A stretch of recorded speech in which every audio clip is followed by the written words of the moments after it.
سبحانك لا علم لنا إلا ما علمتنا إنك أنت العليم الحكيم.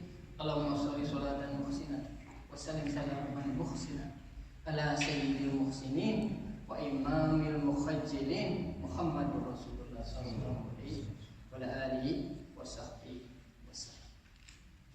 All praise belongs to Allah, the one, the unique, the beneficent, the bestower, the provider, the solicitous, the caring one, the kind one, who sent his beloved Muhammad sallallahu alaihi wasallam, the seal of his prophets, with a message of truth to all men and jinn.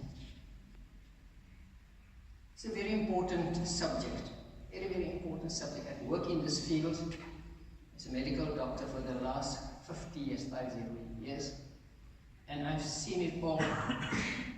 And I've worked through a lot of the systems. You know, when I was a medical student, it was just something it told me. I was never happy just doing the medicine I did at medical school, UCT. And the reason why is that there was a conflict in me. And I just found that this medicine is not the right medicine, the Western medicine. Something is not good about it. And I was young, you know, and I could never understand the dynamics involved. But Allah Ta'ala has guided me through all the shuyukh that I met in my life. And they put another aspect, a perspective on this whole thing. And if I may say that Western medicine is good. If you get a heart attack, you must get into hospital, you must get your morphine, and you'll feel alright, and then you go for your stent. They found that there's a blocked artery, they stent you. Very, very good. So when it comes to emergency medicine, then Western medicine is good. But when it comes to the chronic medication, then Western medicine falls short. And then you go on medication for the rest of your life. In other words, if you've got diabetes, they put you on the medication for the rest of your life. Rest of your life. And if you really look and you can see all the research coming out now, like today, the research of today coming from America, there's so much opposition to it by scientists, real scientists, you know. And it's because if you've got diabetes, we're coming to that next, we will discuss this whole issue of diabetes. Because if you really look at the diabetes and you see, you go on your metformin, you go on your insulin, it is actually counterproductive. And I've seen patients really religiously stick to their medication. Stick to their medication, but they're still very, very sick and they're chronic and they're not feeling right, and when it should be the other way around. So when I went to Yemen, I studied there for 2.5 years under Habib Umar. Studied there, and then I also did some medicine and work for the charity, Habib Umar's charity there, Arafa Foundation. And I've seen 2,500 diabetics. 2,500 diabetics. So what I did there is that I did a workshop with them. And I did a workshop with the women. Especially the women, because they got to cook the food, and they got to cook the food around. So if you visit the Yemeni at the home, they give you you want some water, they give you a glass of water, half of it is sugar. They buy not little packets of sugar, they buy bags of sugar. Bags of sugar. And so what I did is that I had these discussions with them, and I had these workshops. The whole idea of medicine, as far as I'm concerned, that is in Yemen, is that we must empower the patient. Empower the patient. So you look after yourself. It's not so difficult. Medicine is not difficult, but the doctors make it difficult. They scare you with all these kind of things. It's really so. Really, it's not really so. I gave a talk at Chris Barnard Hospital, you know, all the top doctors there. I gave a talk there, you know, and so I spoke about Chinese medicine. I spoke about, Allah Ta'ala says, the Prophet said, Utlubul ilm wal officina, and quote that to them. But I spoke about Chinese medicine, I spoke about other medical systems. And a lot of doctors came to my defense. A lot of specialists came to my defense and said, you know, the problem with us is, now we talk as a community of doctors, we can talk to one another like that. problem with us is that we are pushing too many drugs when we should actually prevent. And this is just part of the way of the Prophet. Prevention is part of the way of the Prophet. So when I was in Yemen, I was starting a lecture on this, very important, is that I did that with them and I empowered them. I said to the patients, there's 3 things you do. You take your blood sugar before in the morning, take your blood sugar, when you come and see me, you take your urine and you take your pH. And we're coming to pH next week, we're going to discuss pH. This is very, very important and it's part of the Quran. pH is in the Quran. When I work at Red Cross Hospital under Professor Ghoesain, and we come go on the ward rounds and I must report to Professor Ghoesain. He comes to me and says, what is the pH? And I tell him the pH is 7.3 and walks on. Comes just, what is the pH? Doesn't want to know what the patient's condition. And I could never understand this. Never understand it. Now we understand it. Because it's all about the alkaline and acid. We're going to speak about it. And then when we come to a patient and say, no, his pH is 5 and he's so. We must look at this patient. How can we get his pH? Because he knows as soon as the patient pH is normal 7.365, then the patient is going to heal. He knows that. He was a seasoned pediatrician, very good pediatrician. So this is the kind. So when I did in Yemen, when I left in Yemen, 95% of the patients were off their medication. They took themselves off because they know they must go take their blood sugar, and they're off all this. I gave them a whole, I call it the Mustafa diet. I put them on the Mustafa diet, and they took that Mustafa diet. And they religiously stick to it. And they took themselves off their metformins. Some of the patients took themselves off their insulins. They don't need it. Why do you need insulin? People, why do you need that metformin? Right? It's all about profits. It's about profits because your doctor scare you. I got a good friend of mine, I tell him, if you want this, he eats what he wants to. He says, and my doctor said I can eat what I want to eat. You don't do the patient, right? How can you eat what you want to eat? It's not the way of the Prophet sallallahu alaihi wasallam. You can't just eat anything, eat this and eat that. And we're going to come to that next week. We're going to come to a little bit of detail on that. It's very, very important. But, and then he said, my doctor just gave me the metformin and I'm happy with it. But he don't know the metformin is going to kill him. He's never going to get rid of his diabetes. He said, my blood sugar is now, my blood sugar is fine. My blood sugar is now 7. That means nothing. That means nothing. Because you're still on that medication. And that medication is going to cause a lot of problems for you. And your insulin is going to cause a lot of problems for you. I'm not only saying it. The research in America now, the doctors in America are talking like this. But of course, the profit-making lobby is very, very powerful. Very, very powerful. So these are the things. And when I left there, 95% of the patients were off their medication. Off their medication. Because why must they be on the medication? Because if you've got diabetes, you've got it for life, the doctors say. Why? Because now you can support the pharmaceutical companies. Pharmaceutical, for as long as you live. So brothers and sisters in Islam, this is a month of the Prophet. The Prophet was born. And I think it is good to speak about the greatest doctor and the greatest physician that ever lived. Our Prophet sallallahu alaihi wasallam. He's the greatest doctor. If you look at his life and you just look, and I read deeply into that, I'm making research for the last 20 years, and I'm looking into all this and how the Prophet sallallahu alaihi wasallam worked this whole thing and what he came to teach us. So I'm just going to share with you. I'm going to share with you tonight some of these things. So we have a lot of concepts to digest, but if there are any questions, you can just keep it maybe afterwards and I will attend to it. Just as a cautionary note that what we discuss here in the protocols I give you this week and especially next week, if you're on any medication, you discuss it with your doctor. I can't take you off your medication. I can't take you off your medication. I can't tell you do this and do that. I'm just telling you what is my experience with patients. And next week I'll try to bring a patient here that just went blind. And he just did the right thing. He just did the prophetic thing, but I'll try to bring him here. And I had many, many patients like that. I had one patient that, there's one patient who went to hospital, and she had a pain on her chest, 4 days in hospital.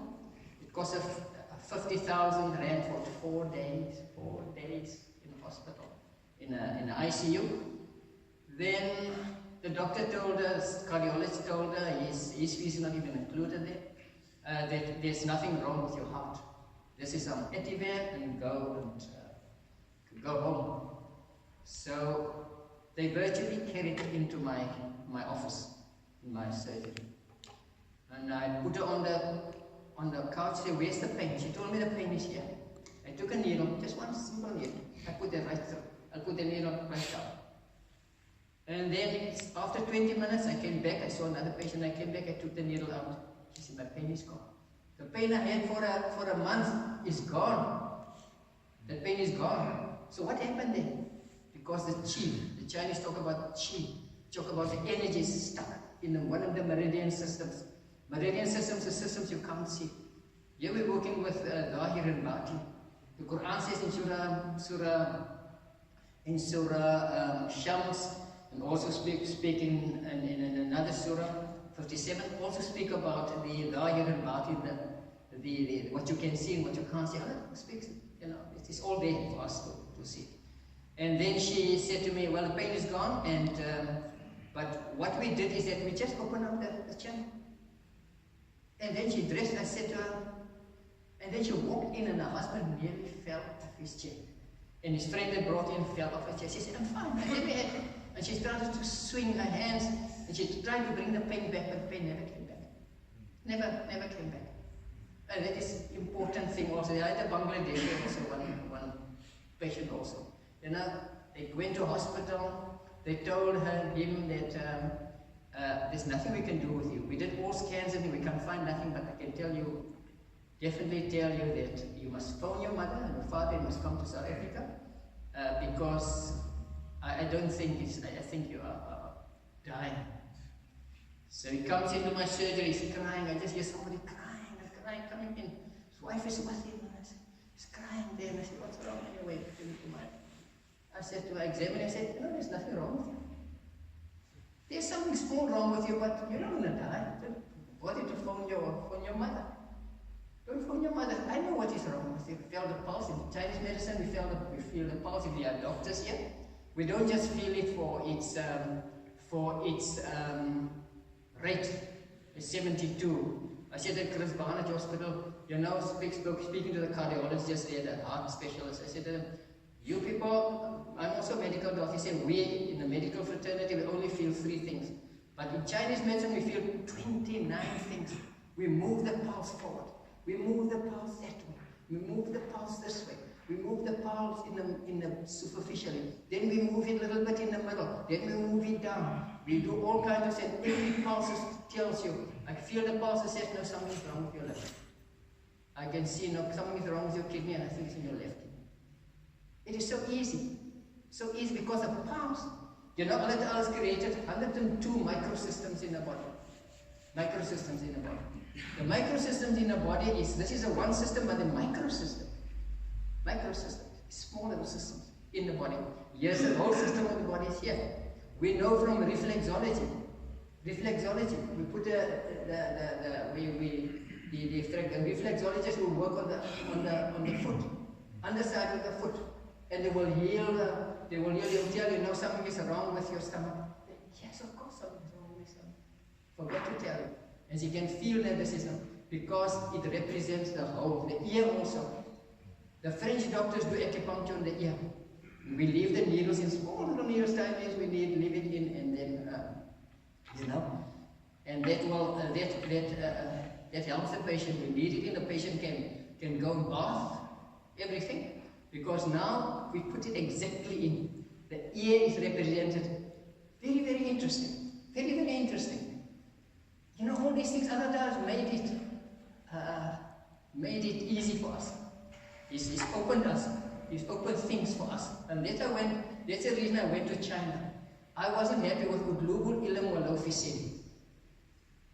seek knowledge even in China. I ask all the ulama, and I travel to Syria, I travel to Egypt, I travel to Baghdad, I travel to Pakistan, I travel to Yemen, and I ask all the ulama there, they give me the same answer. They said, Utlubul ilmin, you will seek knowledge because China is far. But something inside me says it's not true. I went to China, I went to teach in China, teach Chinese medicine there, and I uncovered a treasure of Islamic medicine. Treasure of Islamic medicine. Tasawwuf that we don't even understand, and tasawwuf is deep tasawwuf. Zahir and batin, think about it. Zahir and batin. It's the yin and the yang. You know, Sheikh Hisham Kabani, Naqshbandi, he said that the chi that we talk about, the energy is called qadr. And we're trying to work out, I'm trying to work with some people, let's get to what is yin and yang. What is the yin and the yang? How do you define this thing? What is the Arabic connotation?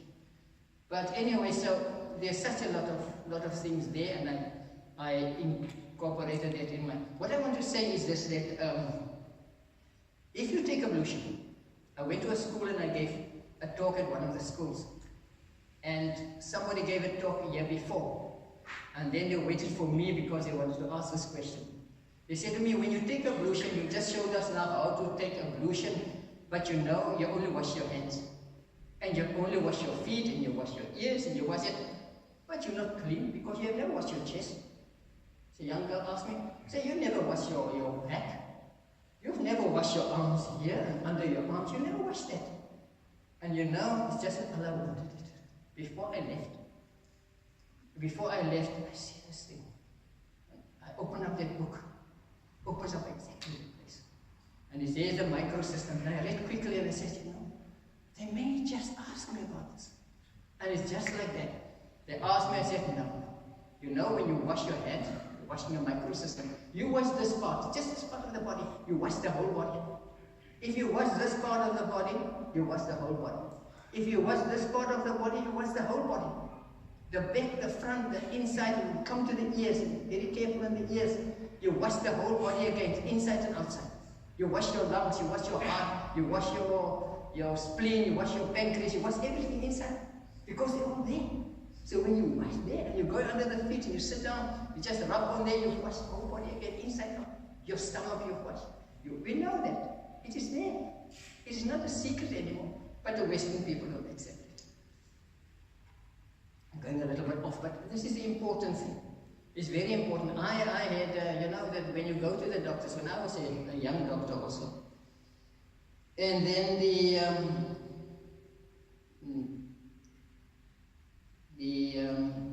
this woman, the wife of this person I'm going to speak about, is that they phoned me to say, no, I must come and see him because I think the hospital sent him home, Ghoesain hospital sent him home. That time he was 68. And they said he must go home and die.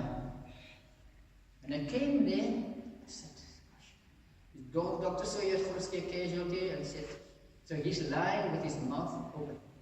He's lying with his mouth. Eyes closed, mouth open, they're reciting Yasin, Yasin. And I got the daughter come. What are you giving your father? So no, this is what we give him. They gave him high blood pulse that the one doctor gave, and another doctor gave him. They gave him all that high blood pulse. He had no blood pressure, so they sent him home and said, go die, because he had no blood pressure. But they were killing him. So I said, no, stop the medication. Stop the medication. And 2 days afterwards, I went to, let's go check on him. This man is sitting on his stool. Sitting on his stool. So when I said, Assalamu alaikum, salam, because he just took himself off his medication. Because the medication is killing him. So he took himself off the medication, it was alright. He lived for 2 years after the 70, and he passed on for something entirely different. So we must be careful of the medications we take. Because these medications sometimes, and you know, you must also have a say in the medication, because it's part of the prophetic thing. It is that monologue must change into a dialogue, and you must You know, interact with your doctor. Interact with him. Ask him things. How you can do these things. So we're gonna speak now. Just get back to this. What is prophetic medicine? We're gonna speak about the 4 or 5 P's. Relationship between the Quran and Hadith, Quranic prophetic medicine. We're also going to speak about the immutable laws, and we're going to speak about the causes of illness. We must know the causes of illness. And the causes of illness are all these negative energies is around. Emotional stress at work, at the home, and at the public interface, the microwave ovens. Never put things in microwave. I know it's easy when you put it in a microwave. It is damaging to your system. Cell phones, tablets, see people put their cell phones in here. You know, I can show you quickly also. You put your cell phone in here and you can see you've got no energy. It's draining your energy. And I saw the doctors at Chris Barnard last year when I gave that talk. I said, you mustn't put it there. Your cardiologist, take it out. You can't put it there in your heart. How will you put it there? You know it's interacting. So, yeah. So this is the thing, you know, so all these things and electrical appliances, polluted food that we eat and drink, all the fizzy drinks that we take and all the other processed foods that we take, that we consume, smoking, prescription drugs, like I said, habit-forming drugs, negative thoughts also. Negative thoughts, very, very important. If you are negative, you're not going to heal. You're not going to heal. I read a book written by somebody also about why we don't heal, and it's the negative thoughts that we. Person comes in, a friend of mine had lung cancer also, they diagnosed with also crying. Although he came to my practice and also said, yeah, I'm going to die. I said, it's also negative, you are going to die the way you think. So change your thinking. Change your thinking. Because it's not a way of Islam. Women need to be positive. You know? So these are the things. The one thing I just want to make is that we speak of Quranic medicine and prophetic medicine. There's no real difference.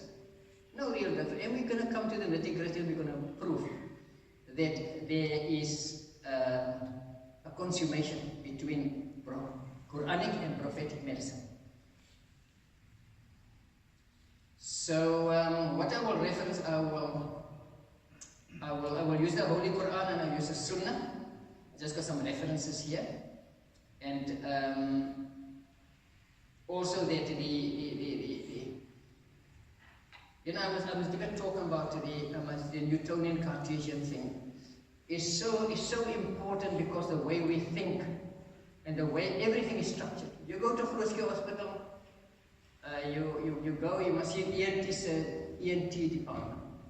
The doctors in China, that I taught in China, the doctors there, you go to a specialist, a cardiologist says, I also got this pain just here, so he treats you, but here in South Africa he sends you to another doctor and another doctor. So you have all these layers, this fragmentation, in our education system, fragmentation. We are programmed to be fragmented, to think fragmented.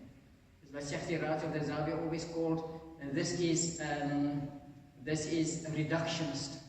It's reductionism. We must get away from reductionism. Everything is just reductionist. Everything is divided and all that. They want us to believe that kind of thing. You know, Chris Barnard, he was also one of my teachers at UCT in 1967, time of the heart transplant.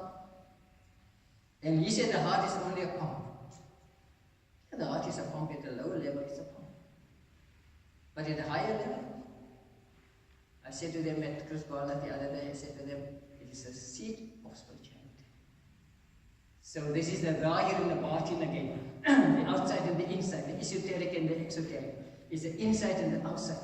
And then in Surah Hadid, Surah Shams, and Surah Hadid, 57 verse 3, it's all there. But Allah speaks about it, you know, there. And I also use the magnum opus of Ihya al-Din of Imam Ghazali. I also just use that, and I will use some other research as we go on, especially next week. I'll use all these things, you know, research, quantum physics. I've studied I've studied quantum physics in detail for the last 20 years. And so the intention really is that I don't want to reduce the Quran and the Sunnah to and all the sacred texts of dhikrullah to scientific theories. But we must know the strides that quantum physics has made in our understanding of it. Our understanding of it. I'm a fan of the late Professor Baum from California. He used to read a lot about the wholeness and the implicate order. And you look at there, you just see, gosh, you see Islam there. You know, and he's doing wonderful research. He passed on, but he could never figure out one thing. He could never figure it out. And I said, you know, to myself, you know, Professor Baum must just say one thing. If he says one thing, he comes to a door and the door is closed for him. Closed for him. You see his research. He's coming and it's closed for him. But he must just say, Ashhadu an la ilaha illallah wa ashhadu anna Muhammadur Rasulullah. That is the key to the door he's looking for. So he died not finding that. This is very important. So the quantum physicists are doing wonderful work. It's also interesting that Robert Breffel is a French surgeon and he's an anthropologist. He said that in his the making of man, humanity, he said science before Islam was unscientific. So he said. He died in 1948. The world did not know science before the advent of Islam. He said that before 1948. And to this statement, Robert Breffel, my teacher, Dr. Maulana Fazlur Rahmani Ansari, rahmatullahi alayhi, and from whom I benefited tremendously. That man, when I was a student, and I was off the track, and I was into science, and I was thinking of all these kind of things, and all this Newtonian Cartesian stuff that they threw at us, you know. And he was a man who brought me back and said, this is the way, this is the way. Kept me there, kept a lot of our students, medical students, kept us on the right path, you know. He said, the Holy Prophet Sallallahu Alaihi Wasallam came to fulfill two roles, only two roles. He came, I would say, for two roles. The first role is to close the era of prophethood. And the second, to open the modern scientific era. When Europe was in darkness, the light of Rasulullah was shining into Europe. And that was the start of the Renaissance. The light of Rasulullah Sallallahu Alaihi Wasallam was shining. So, you know, so these are important things. So it's not like we are behind. It's part of the prophetic heritage, you know. So, but what we do always is, and what I always do is that if you are faced with a problem, you're faced with this, and many times in my research I'm faced with these things. Now I'm gonna navigate through all this, and you always benchmark it against the Quran and Sunnah. And it can take days and sometimes months to find out the answer. Where in the Quran is it? I'm texting some of people that know the Quran all the time, and texting them, tell me this, have you seen this in the Quran, you know? So you must benchmark it, otherwise Shaitan will take you, you know, he will take you with him. So the Prophet said, there's no cure for old age and death. That we must know, we're going to die. Because our Rasulullah Sallallahu Alaihi Wasallam, the chosen one, died at 63. So we must also die, you know. And as we are the older people, like myself and some other people, we are afflicted with illness. If we are afflicted with illness, it's normally an uphill battle. Uphill battle. Because it's not easy then, because your organs are now weaker and weaker and weaker. And you have, because your organs is getting weaker and weaker and weaker, it is not easy for you to get there. That's why it's very important next week. Because then you bring your body to home, you say, how you bring your body into the wasat? Actually, you want to get there to the wasatiyah and to the Quranic sayings of these things, you know. So we must take our, you know, we've abused our bodies when we were young. Didn't know also. We're eating ice creams and we're eating all the sweets, fizzy drinks. And, but very interesting, this is a Quranic saying, and this, I love this ayah. In Surah Shu'ara, Surah 26, verse 80. look it up, people. Write it down if you've got a pen or paper. It's Surah 26, verse 80. It's very important. وَإِذَا مَرِضْتُ وَهُوَ يَشْفِي. And when I am ill, it is He who cures me. It is He who cures me. Very, very important. That is so critical. It is so critical. We're coming to why we are supplicating to Allah Ta'ala and nothing happens. We're coming there next week. I just have to take a look through this whole thing and say, why I'm asking Allah Ta'ala, but I don't get an answer. I'm not getting an answer for anything. For my ailments, my son is like this, my son is on drugs, this one is not right, my daughter is not doing, we're asking Allah Ta'ala, supplicating, and we do everything that we need to do. But Allah Ta'ala is not answering us. We think Allah Ta'ala is not answering us. So, but we will discuss that in detail next week because it is very, very important. Why we supplicate? Ya Allah, I've got this cancer. But the cancer just go on. Ya Allah, I've got this, please heal me.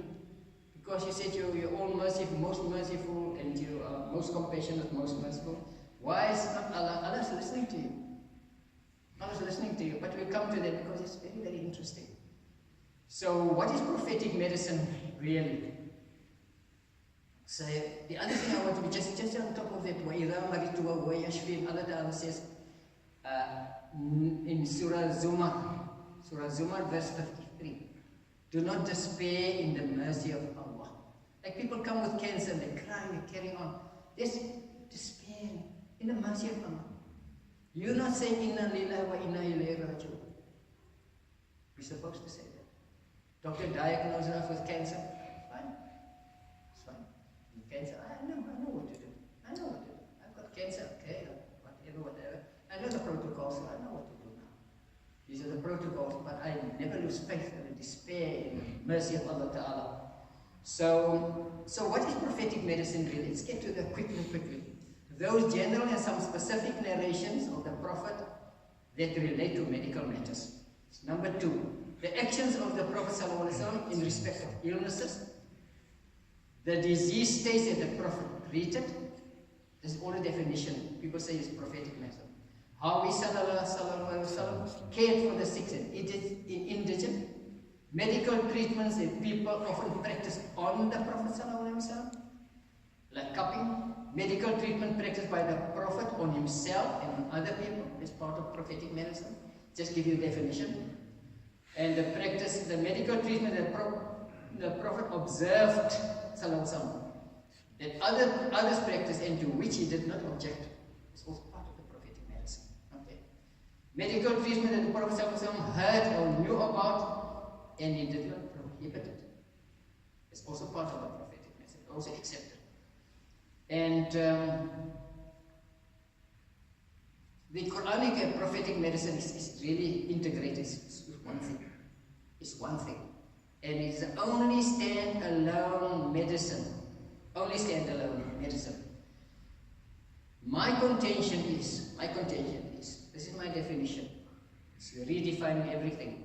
My contention is that the good in all medical systems, that is the good in Chinese medicine, the good in Western medicine, like the acute illnesses, Western medicine, and the good in all other medical systems, like Reiki and all these other systems that people practice, are part of the definition of Quranic and prophetic medicine, must be. But you can't think Western. If you think Western is Western medicine, it's Chinese medicine, there's no separation. There's no separation. So if we leave out the bad and we just take the good that heals our mind, body, and spirit, that is enough for us. Brothers, sisters, in this created universe, there is no black and white. Inside you, as you sit here, brothers, there's also female in you.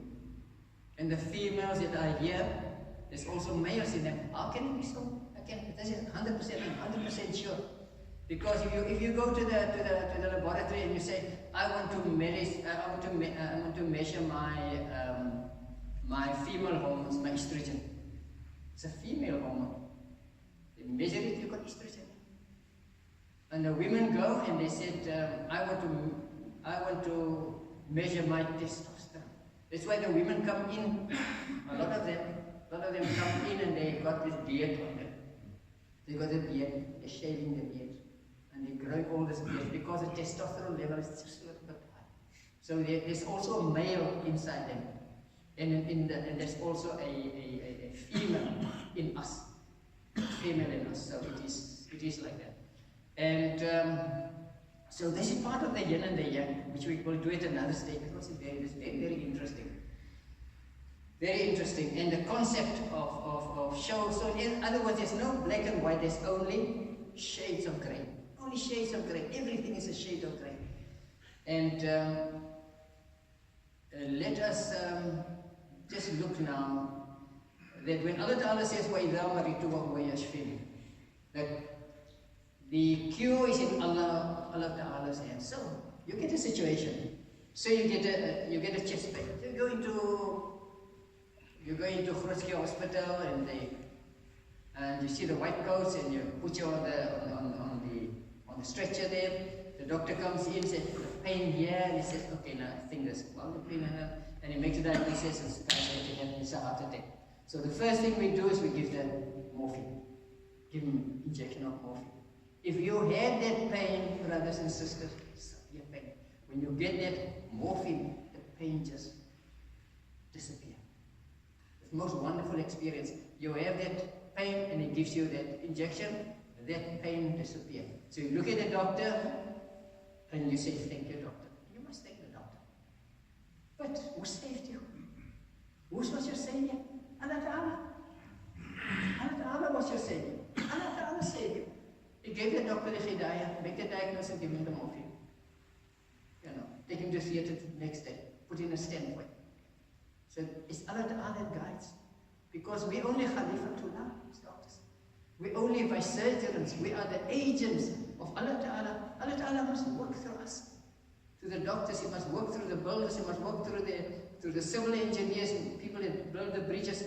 He works through us, so we are just agents of Allah Ta'ala. Vicegerents, Khalifatullah. So the doctor is just that.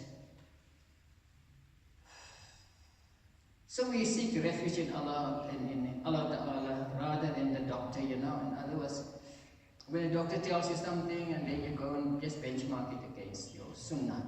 So it is narrated in Bukhari and Muslim that the Prophet says, Allah has not sent down an illness except that He has also sent down a cure. Now this is a thing that always fascinated me. And this really put me onto that path of research. There's a cure for everything, for AIDS, for everything. The question, the $1 million question is, where is it? It's in the Quran, where? And I asked the alims in Yemen also, I really said. So they give me this and they tell me that, but there's nothing really. And I had to do my own research, and I found there is a cure for diabetes, cancers, arthritis, chronic illnesses, pyn in my bene, pyn in my rug, pyn in my voete, pyn in my kop. There's a cure for everything, not just it's not just for now, but it's curable. It's curable.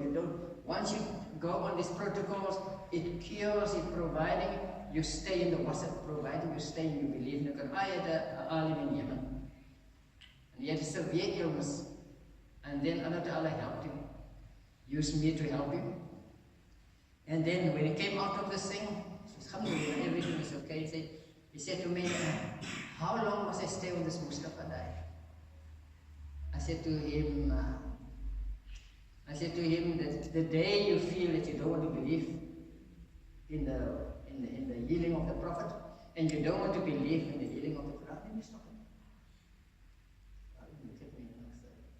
it. The day that you don't stop it, once you go in this, he says, you're right, you mustn't eat. You mustn't drink your fizzy drinks. Why you drink this stuff? In a 2-liter Coke, there's 26 teaspoons of sugar. That's a fact now. It's a fact. That's a fact. That's 26. We've measured it at Vincent Pelotti. We've measured these things. So the Quran, brothers and sisters, is Kitabullah, a book of guidance. So Allah Ta'ala also says in Surah Fussilat, verse 44, Say, O Muhammad, the Quran is a guide and a healing for those who believe. But there's always a question to ask it. Like a question of mine came saying, ek wil nie allerlei goed te hoor nie, man. Ek wil nie allerlei goed te hoor, dokter, man. Moenie praat van dien, ek ken allerlei Quran, maar ek ken niks nie. Wat hy sê, ek wil nie die nou, geef vir my net 'n pil. Ek soek net 'n pil. As al wat ek soek. Ek ken allerlei goed, dokter, nee. One of those guys, and I come in there, moenie praat van die, surah dini en surah daini, ek ken it. So he tells me that I knew he didn't know it. So anyway, so they just want the pill, you know. So I said, there is a pill for you. I'm going to give you the pill that cures every disease. So cure for the one pill you buy. It doesn't matter what you have. I said, you go buy. The name of the pill is Ghoesain. It is a pill. It's got green and it's got white. And you can buy it at Togo Tick. You don't sell it in the chemist. For Togo Tick you buy it, and you can buy it at the book to books, and they also selling it there. It cures any illness. I said that Ghoesain is the Quran and the Sunnah. So you go and you buy your Quran, you read it, and you buy a Sunnah and you read about Prophet Sallallahu Alaihi Wasallam, and that is the pill that you need. Like in Yemen also the women come and say, I've got a big stomach. He says, just give me a part to get all this gone. You know, so I put him on a prophetic diet, a Mustafa diet. And we're coming next week too, but this is very interesting. My patients come from end of the year now, they're coming from Germany. Not a lot of patients, but all my patients, regular patients, come from Germany. It's nice to work with the Germans. Very nice to work with the Germans. It's easy because they believe. As I say, nine swine flies, no pork. Yeah. Say, this is what you must do, this is what you must do, that you must do. No pork, no this, and this is a Mustafa diet. And they come from severe illnesses. Come from severe illnesses in Germany and they come to South Africa and they're okay. And I see them. And one person had he was just bruised and they did everything.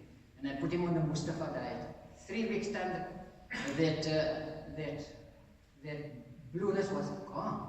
His wife's heart was beating and they couldn't fix it up in Germany. Just put him on simple diet, al-Mustafa diet, Prophet's diet. And when he came back after 3 weeks, he came back, he said, no, my heart is alright. I'm not taking that medication. And then you don't have to take it anymore, ever anymore. We just follow this, and they follow it, you know. And then doctor from Germany phoned me, he said, man, you're doing wonderful work, you know. And I'm also that Mustafa diet now. And before they know who Mustafa is, Prophet Sallallahu Alaihi Wasallam, they know who Mustafa is, Sallallahu Alaihi Wasallam. So when they wake up, they will find that is. We've got 15 minutes. Time is going. So what are the 5 P's of prophetic medicine? Prevention, very, very important, that's the core. Patience, like Nabi Ayyub, alayhi salam, very, very interesting history. You know, Allah afflicted him except his heart and his tongue, so that he can make dhikrullah, Nabi Ayyub. For 70 years, he said, his wife says, ask Allah to heal you. He says, no. For 70 years, I was healthy. I can go for another 70 years. I can go for another 70 years. And he used to take the worms and put the worms back.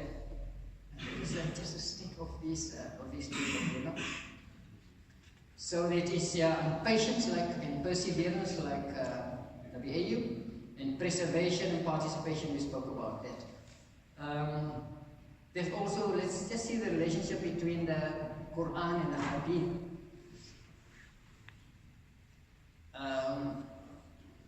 In Surah Najm, Muhammad does not speak of his own desire. Whatever he says is revelation. That is Surah Najm. Surah Najm verses 3 to 4. Go and look it up, brothers. Muhammad does not speak of his own desire. Whatever he says is revelation sent down to him. So we listen to the Prophet ﷺ. Whatever he says, you know. So the Quran is the divine commandments that came down. That is divine. The Sunnah is the implementation of those commands. Prophet ﷺ, it is the implementation. So the Prophet ﷺ in like Allah Ta'ala says in the Quran, I think it is Surah 5, Surah 5 verse 6. Allah Ta'ala speaks about ablution. But it's just actually very short. But the Prophet ﷺ came to teach us how to take the ablution properly. How to take your ablution properly. So it is more a fleshing out. So Allah Ta'ala can't put everything in the Quran. So He sent His Prophet ﷺ to teach us all these things. You know. So brothers and sisters, the Prophet ﷺ was not a glorified postman. He didn't just come with the Quran, this manual Allah Ta'ala gave him, and he put it in our post boxes and it disappeared. No. He came to live there. Every iota, every day, every second of the Prophet's life was the Quran. Was the Quran. So he lived that life, you know. So there are many ayahs in the Quran that show they must be obedient to the Prophet ﷺ. We mentioned some of them. And in Surah Hashr also, verse 7, so believe what the messenger tells you and stay away from that which he forbids you. So we don't have 10 minutes. So I just want to touch on this. This is a very important thing. I'm not going to go into other things. I want to speak about the concept of wasatiyah. This is a very important concept. Brothers and sisters, listen very carefully. It's very important. So this will tie up to what we're going to speak next week. And you can go practice it at home even. You know, you can go to Salon. What you can do is go to Wellness Warehouse, and you can buy the pH strips. pH strips. So what you do, you can see if your body is balanced. You can do it yourself. What you do is in the morning, you get the first thing in the morning, you get a little bit of spit in your mouth, and you take one of those things, and then you put it in your mouth, and then there is a chart there, a color chart, and you can see where you are. People in Yemen used to do it. They used to do it, and they can actually monitor themselves. And then they can also, what you also do is that you take a bit of urine, and you put it in the urine, and you put down. You see, no, pH is 4, you know, oh, I'm in trouble. My pH is 5. And then you go on the protocol, we'll discuss next week, and you see how beautiful it goes up. And you can see you got energy, you got so much energy. You feel tired, you always feel tired. I don't feel like I'm just tired. Do that, and next week we'll show you how to just get rid of the tiredness. And you have so much energy, You get up at 3 o'clock in the morning, you can be up, you do your tahajjud, you do your fajr, and you do all your other afkar, and you have so much energy, you can go to work and you come back and still energy. And you'll be this time of the night, like another, till 10 o'clock, you haven't got energy. Why? Because you're doing the right thing. You're bringing your body into the wasat. I must discuss it. Very, very important. So what is the concept of wasatiyah? And how can I be so confident that this is working? And this is important because Allah Ta'ala says, وَكَذَلِكَ جَعَلْنَاكُمْ أُمَّةً وَسَطًا. وَكَذَلِكَ جَعَلْنَاكُمْ أُمَّةً وَسَطًا. The Prophet also says, we are a balanced ummah. We are ummatan wasatan. Wasatan. Thus have we made you a balanced ummah. Balanced, that's what Allah Ta'ala says in the Quran. And this is in Surah Baqarah, verse 143. If you've got a pen, you write it down. Surah Baqarah, Surah 2, verse 143.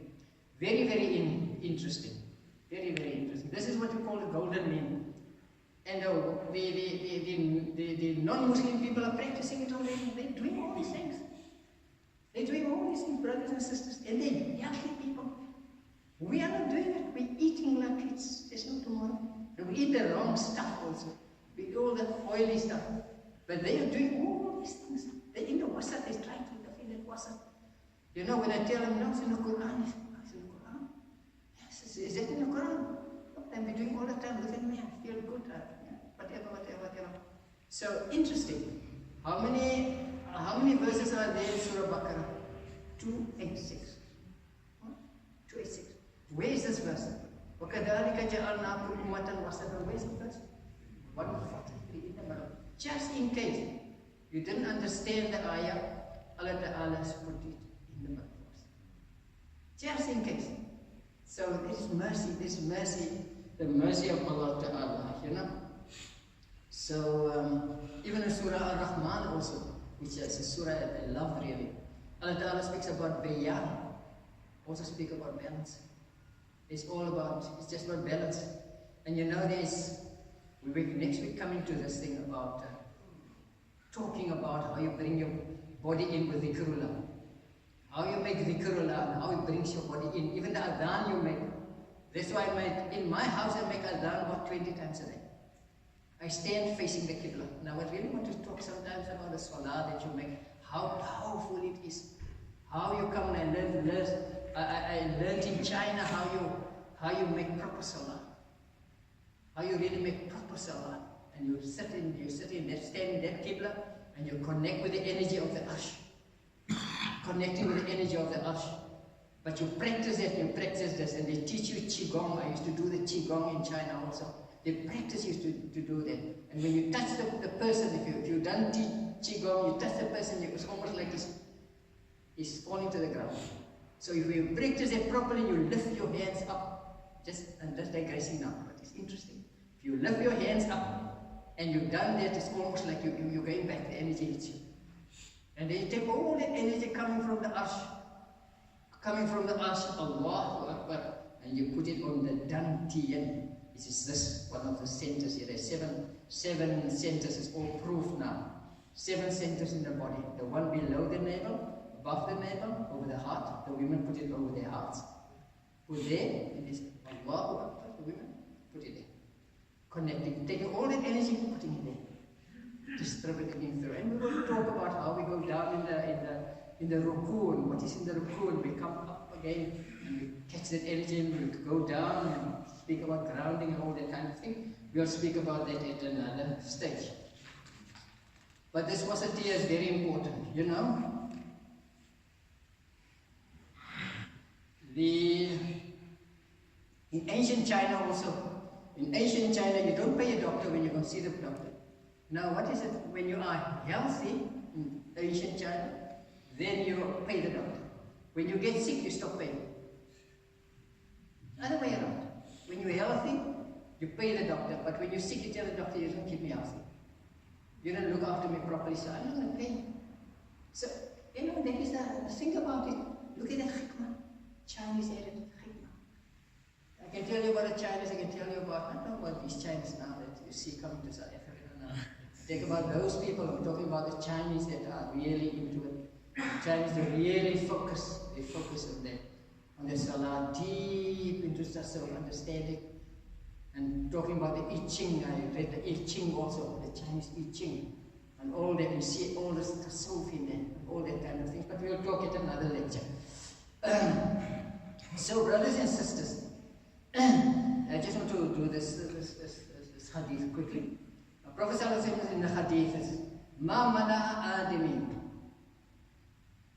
wa a'an sharran min batani. Because bibani Adam lukaymatun yuqimna sulba.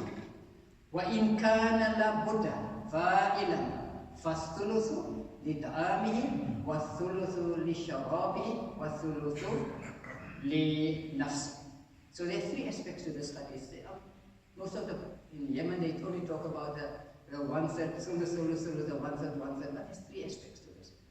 The Prophet said, the son of Adam never fills his vessel worse than his stomach, bottom. The son of Adam needs a few bites, luqaymatu, a morsel of food. We only need a morsel of food that will sustain him. That is yuqimna sulba, keep his back straight. But if he insists like we normally do, because the evil commanding lower nafs is insisting we must eat, just eat ourselves to death. This is how much you must eat. Then, so that is normally insists, then 1/3 should be for food, 1/3 should be for drink, water, and 1/3 should be for air. Thuluth. So 1/3, how much 1/3 now? I worked it out from the Chinese, luckily. 1/3, if you make your fast, that's how much you must eat. Breakfast. Only. Prophet says, the Prophet of God said, must eat that amount. 1/5. I work it out. This is my stomach, that's 1/3 of my stomach. So if you make your fast, this is my amount you must eat. At breakfast, at lunch, and at supper, you must eat. And you see people, one plate and another plate and another plate, and like there's no tomorrow. So we get sicker and sicker and sicker and sicker. So just 1/5 for supper.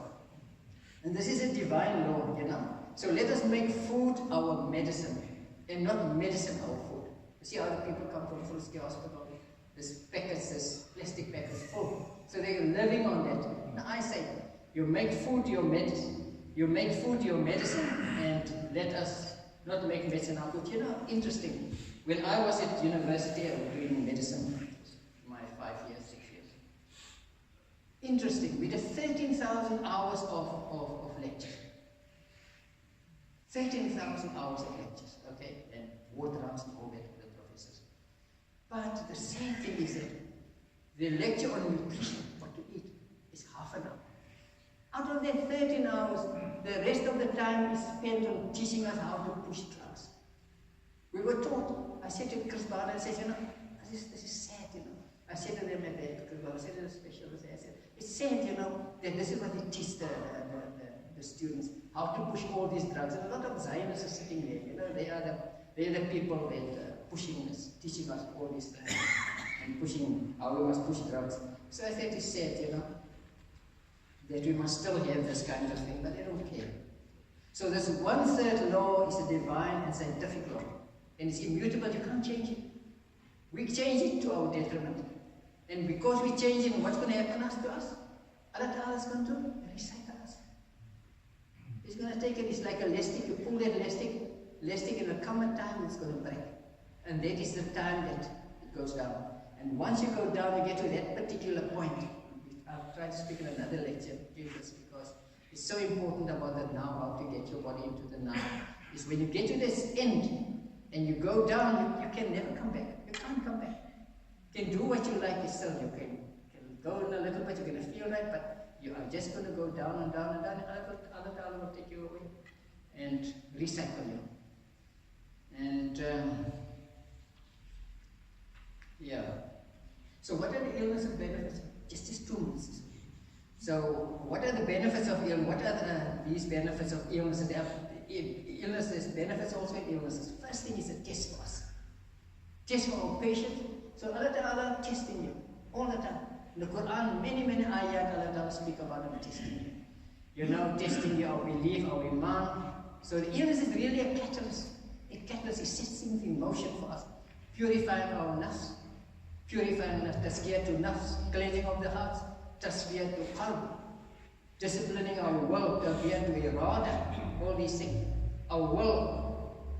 When every day there is a conflict between ourselves and Allah Ta'ala. Our will versus the will of Allah Ta'ala. And this is causing the problem. It's causing the drift. It's all the time, wherever we do and eat, whatever we do, it's always that, well, my will is like that, my nafs drive me like that. Allah's will is like that. And we'll discuss why our du'as is not accepted. So, but illness can also be a punishment for you. How would you know that it's a punishment, that I've got a punishment, this is a punishment, or this is a test for me? If the illness is a punishment, the person will be miserable. You're miserable, you sit there miserable, you fight with your wife, you fight with your children, you will complain, everybody comes and will tell you about the illness. And they show clear evidence of being away from Allah Ta'ala. You just know this guy is away from Allah. Like a guy came to me and he says, I know everything, I just know that pulse. So if the illness is a test for us, how would we know? We will turn more towards Allah Ta'ala. We start crying to Him, crying for His mercy. So they show evidence of really being closer. We get closer to Allah. I come to the dhikrs here on a Thursday. I want to get close to Him. And he's reading and reading and reading all the time, So we will always direct our cries towards Allah Ta'ala, And yeah, it is that. Let me just see. The other thing is this, it also tests our patience and our perseverance. And it brings us back on the straight path. It's the third thing. It stops us in our tracks. And I would like to next week to go on and the promise that we made. This is Surah.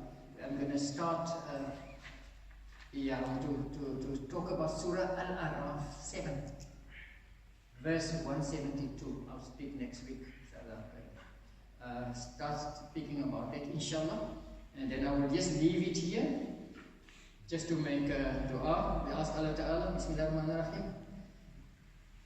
Alhamdulillah, wa salatu wa salamu ala ashrafil mursalin sayyidina wa nabiyyina wa habibina wa maulana Muhammad sallallahu alaihi wa sallam wa alihi wa sahbihi ajma'in.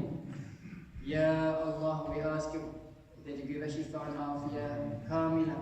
Ya Allah, we ask you through your Holy Quran, we ask you through your most beautiful names, through the presence of the Holy Prophet sallallahu alaihi wasallam. Ya Wahhab, Ya Mujib, Ya Wahhab, O the giver and bestower of bounties, Ya Wahhab, O the answerer and responder to our du'as. We ask you to give us shifa and afiyah to our families, ourselves and our families. Ya Allah Ta'ala, we ask you, Ya Wahhab, Ya Mujib, we ask you through your most beautiful names that you remove every atom of illness from our bodies, from our ruach, from our foods, from our hearts, and from our intellects.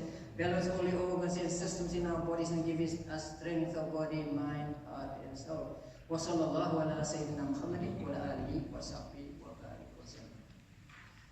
So next week, brothers